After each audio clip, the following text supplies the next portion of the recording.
Hello guys, welcome back to our channel.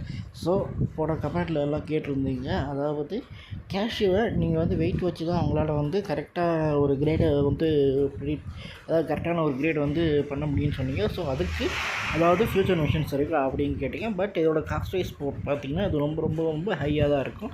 So இந்த மிஷின்ஸை எப்படி பண்ணலாம் அப்படிங்கிறான ஒரு பேசிக் ஐடியா மட்டும்தான் இது. ஸோ மேக்ஸிமம் இது வந்து ஃப்யூச்சரில் வருமா வராதுன்னு கேட்டிங்கன்னா அதுக்கான ஆன்சர் நம்மள்கிட்ட கிடையாது. ஸோ இந்த மிஷினை எப்படி பண்ணலாம் அப்படிங்கிற மாதிரியான ஒரு சின்ன ஐடியா தான் இது. ஸோ ஃபஸ்ட்டு பார்த்திங்கன்னா இது வந்து 3 பைனில் நம்ம வந்து வெயிட் வைஸில் நம்ம வந்து இந்த நட்ஸை வந்து கேல்குலேட் பண்ணலாம்.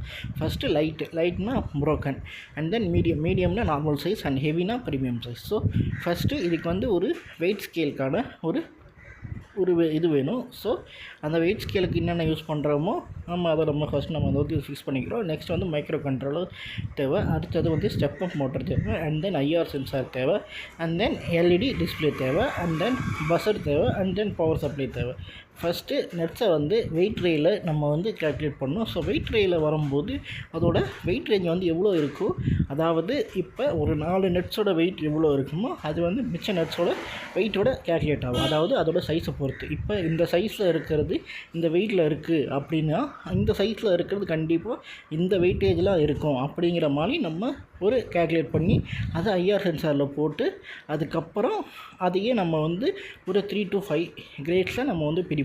ஸோ இதுதான் இந்த கிரேடரோட ப்ராசஸ். அண்ட் தென் இதில் அதாவது ஃபஸ்ட்டு 3 கிராமுக்கு கீழே இருக்கிறது எல்லாமே வந்து ப்ரோக்கன் ஆகும்.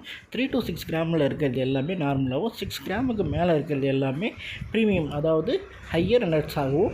நம்ம வந்து இதில் வந்து கேல்குலேட் பண்ணுவோம். ஸோ இதை பொறுத்து தான் நம்ம இந்த ப்ராசஸில் தான் இதை வந்து நம்ம வந்து 3 ஸ்டேஜில் நம்ம வந்து பிரிப்போம். ஸோ இதை 3 ஸ்டேஜில் பிரித்து தான் அதுக்கப்புறம் தான் இதை ஷார்டெக்ஸில் வந்து யூஸ் பண்ணுறதால நம்மளால் வந்து ஒரு அளவுக்கான ஒரு மேக்ஸிமம் ஆன ரிசல்ட்ஸ் நம்மளால் கொடுக்க முடியும்.